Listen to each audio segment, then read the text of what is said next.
exclusive with Toby and Mama Kordze, social and life-changing ambassadors.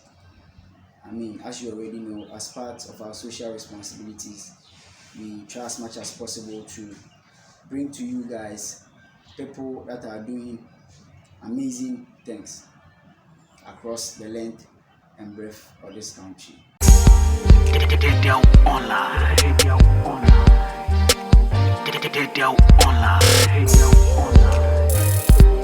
At the moment, we are the Dekpor community, to be precise, which is located in the Ketu North Constituency.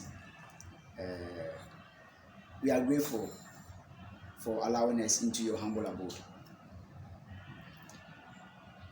So, not wasting too much time, this is Deedew Online, and this is where we bring you exclusives.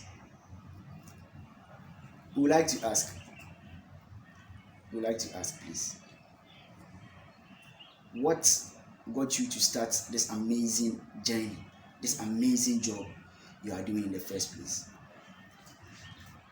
Thank you. Once again, my name is Kordze from Ketu North Municipal, and we started this in 2010, and by the help of my wife, Linda Kordze from Canada. And in our community here, like, things are not going on well, especially at the education sector. We see that the education is not good, but if you want your country to grow, education is the first thing to tackle. In this case, when you see back in Accra is like everything is there, but in our locality, like our villages, things are rough. So we try much as possible. She came in Ghana first and she said, "Oh, where is your hometown?" When we came, and then she saw the school and said, "No." Through the help of her, we started this, and that's where we started a bit by bit. And we don't know that we will come to this far. Thank you. Yeah, we didn't plan to do as much as we're doing, but it just sort of happened. The first thing, we were introduced to a young boy who had to go to work every few days to earn enough money to come to school because he had no parents. And this was a young boy in class 4 living on his own. And my heart broke for him. And when I told my friends at home about what we had seen and how great the need is, the next thing we knew, we had some money, and we had decided that the first thing we would do would be to build a library. Library was actually on their timetable, but they didn't have a library. And so we built a library, and we housed about 5,000 books. And that library has now expanded to more books, but now we are purchasing books by African authors because we feel that the children relate to that better than books based in the Western world. So it started with the library, and it's gone from there to the food program, a computer lab, a modern computer lab with 40 computers all networked together. And we're sponsoring about 75 children to continue their studies with their tuition paid for, with whatever field they choose to go in, or apprenticeship. Who will get there? Who is sponsored? It's a combination of the school's recommendations. The teachers recommend students who are very hardworking, not necessarily the most brilliant, but of course they should be doing well. But it's their attitude that we're interested in, that they're going to be hard workers, and we're looking at these children as the leaders of the community for the future. And then we check with their parents, that their parents are on board, that they are not going to be pulling their kids out of school to go farming and or scaring birds during rice season. or for whatever other purpose, the parents also have to be committed to getting their child educated and to their child's future. Otherwise, it can't be just part. We look at things as a hand, that there's the community, there's the school, there's the student, there's the parents, and there's the NGO. We're just one small part of what is necessary to make a child successful. If one part breaks down, the whole doesn't work. So that's what we're looking for, is the community and the family to be behind what the child is trying to do and what we're trying to do as well. Thank you. So that takes me to my next question. Why do you would focus most of your support in education? That's good. I think as I've said it some few minutes ago, and before your country will be successful, I think education is the first thing you have to tackle. The children are the future of the nation in any country in the world. If you forget about the children, your country really doesn't have a good future to look forward to. One of the things we noticed when I first came here was that children did not have any dream for a future. They all knew they were going to be farmers. And in any part of the Western world, the kids have outlandish dreams. They want to be a space shuttle pilot. They want to go to the moon. They want to be a lawyer. And the kids here, oh, I'm going to be a farmer. And we've seen over the last 12, 14 years that this has changed a lot, that the children now have dreams, that they can be something, they can get out of this cycle of poverty that they've been in for generations past. So the education is the key to development. I'm a retired teacher. That also was a huge factor in the education being important, because that's my area of expertise. And the teachers have been paramount in changing the attitude of the children, and they're trying to change the attitude of the parents towards education as well. We still have some holdouts that, oh, their kids are going to be farmers, so what's the point of going to school? They don't need to read because they're going to be a farmer. But we're trying to convince them and change the attitude that, yes, you may be a farmer, but you could be a better farmer if you have the education behind you and have some skills in the field and are able to research into everything that you're doing. You'll have a better future for it. This is a huge mistake that people make, that thinking that they can keep doing things the way they did them 50 years ago, because it's not working. Amazing. So, as you already know, there are very limited opportunities in Ghana. So you educate the kids, but after that. Okay. We are focusing more lately on educating the children in skills. We feel very strongly that, first of all, the academic environment in the villages is not such that they are going to be successful in academic secondary or tertiary education. And so to that end, we have been sending a number of students for skills training. And as our children are now starting to graduate, we have gone into building what is called Dekpor Central Shops. We have 16 different shops that are housed and hosted by the students that have graduated. It goes from everything from auto mechanics, carpentry, masonry, electricals, seamstress, all sorts of different things that plumbing will be coming. Our people are going into other towns and spending their money there. We feel that the money should stay in the town, and if they have money, then they'll spend money in the town and somebody else will benefit also. I hope that is very nice, and we have a lot to do in the village concerning these kids, and we let some of them have graduates already. They are on their own, About a few of them working now, making their own money. They don't depend on their parents anymore. In And- fact, they're helping and their They families are helping now. the family, supporting the family issues, and that's what our drive is. That is our goal, and we want to see this going on all the time. And we just don't want to see a child just hold on himself or herself somewhere like she doesn't have any dream or she doesn't have anything to do for her own or his own future. We have, I'd like to give you two examples of success stories. That's fine.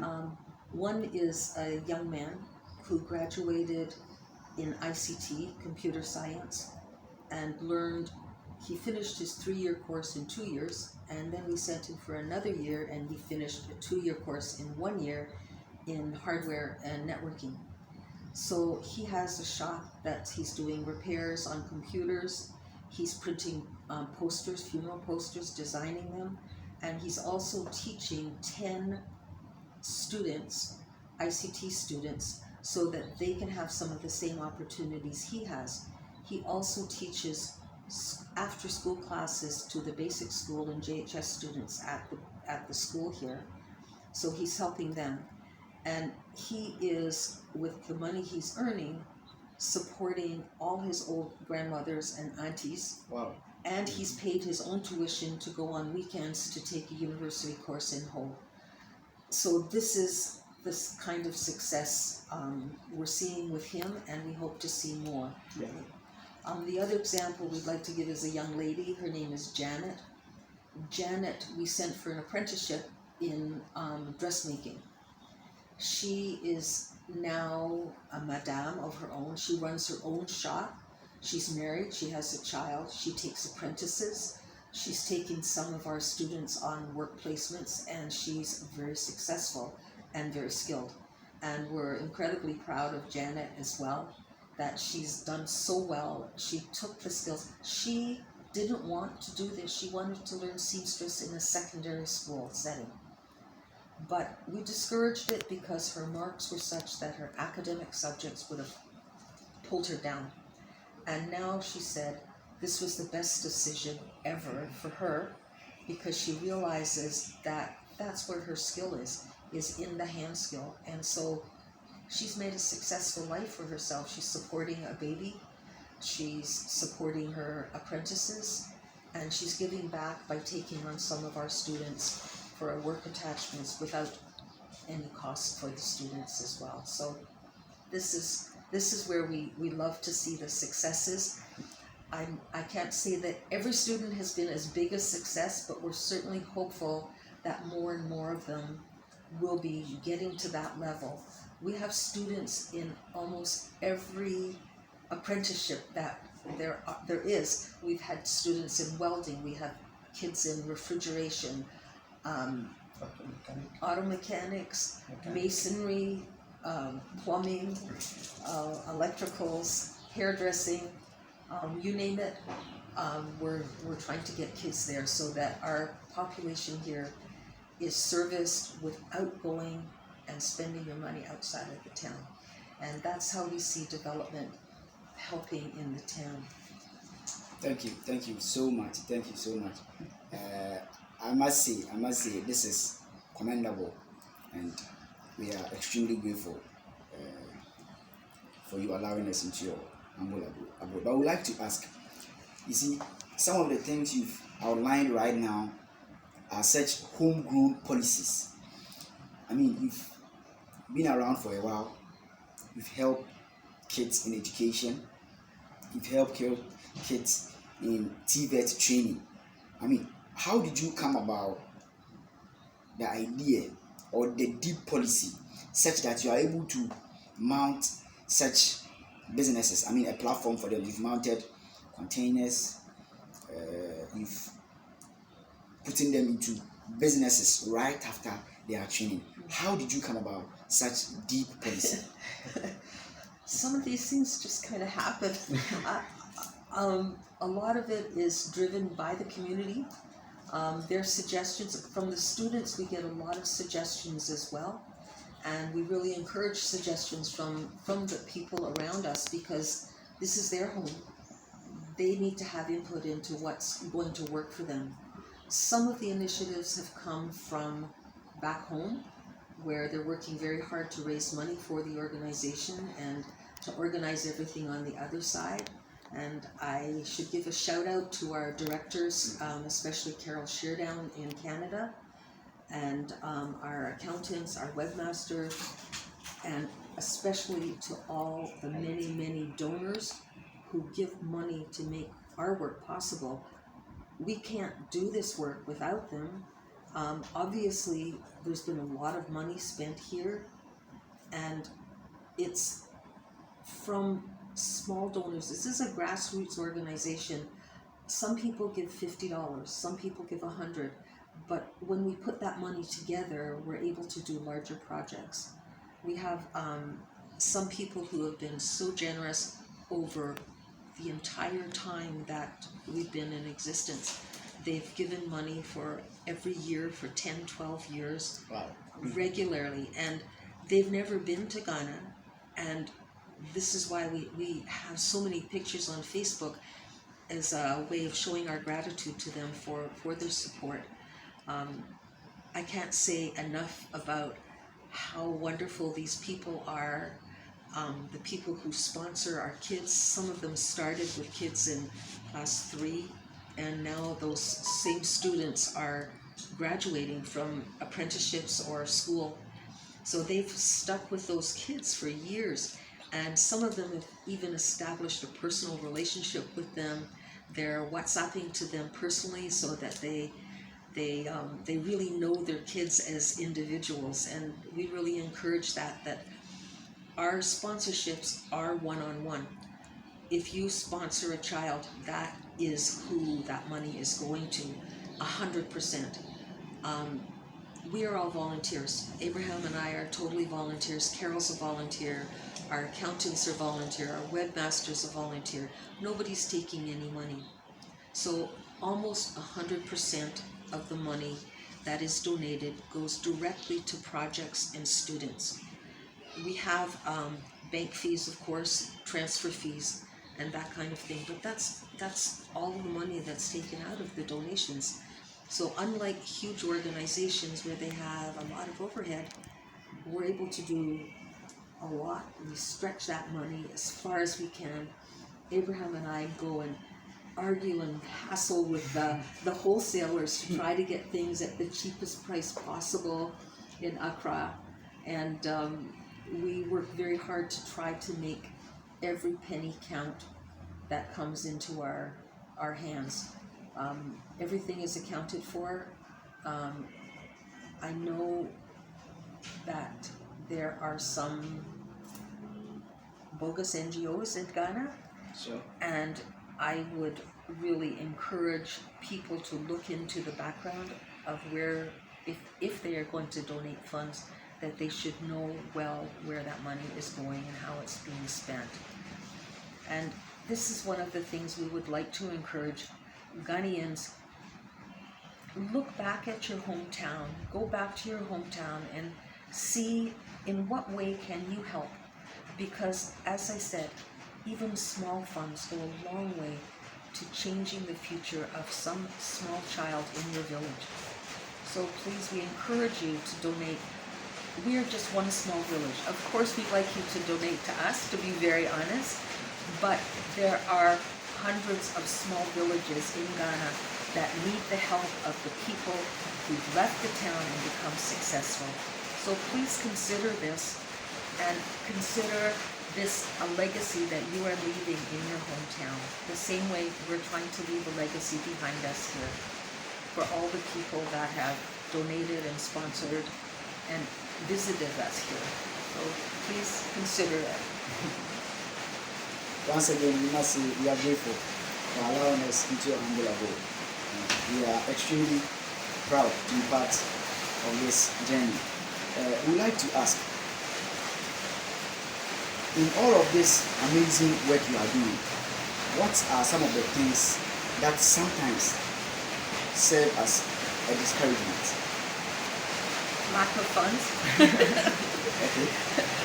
We always need, there's so many children who need help, in our town here. Right now we have 8 sponsored children in the JHS 3 class. There are 45. So that means there's 37 kids who would like to further their education in some way, and there isn't one of them who have the funds to do it. So the funding is what's holding the development back. I must say, both of you are doing amazingly. Thank you. But I know you do more if you get a lot more support. Yes. So with this, I would like to ask if there is any appeal you want to put out there. Well, I would rather thank our donors, those from Canada, US, Austria,